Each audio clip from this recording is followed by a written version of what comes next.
लोकनेते दिबा पाटील नवी मुंबई आंतरराष्ट्रीय विमानतळाने प्रवासी सेवेत एक नवी झेप घेतली असून 1 फेब्रुवारीपासून हे विमानतळ आता पूर्ण वेळ म्हणजेच 24 तास कार्यान्वित झाले आहे।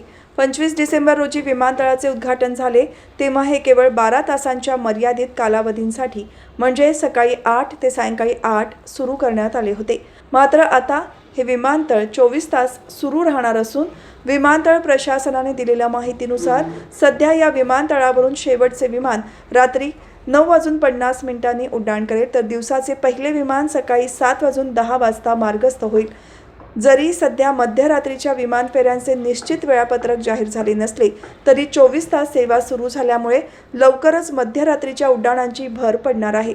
विशेष म्हणजे उन्हाळी वेळापत्रक लागू झाल्यानंतर विमान फेऱ्यांची संख्या लक्षणीयरित्या वाढवण्यात येणार असल्याचे सूत्रांनी सांगितले आहे। सध्या प्रति तास 10 विमानांची हालचाल होत असून एप्रिल महिन्यापर्यंत ही क्षमता दुप्पट म्हणजेच प्रति तास 20 विमानांपर्यंत नेण्याचे उद्दिष्ट ठेवण्यात आले आहे। लोकनेते दिबा पाटील नवी मुंबई आंतरराष्ट्रीय विमानतळाने अल्पावधीतच प्रवाशांचा विश्वास संपादन केला आहे। 12 जानेवारी रोजी विमानतळाने एक महत्त्वाचा टप्पा गाठला असून कामकाज सुरू झाल्यापासून अवघ्या 19 दिवसात तब्बल 1 लाख प्रवाशांनी येथून प्रवास केला आहे।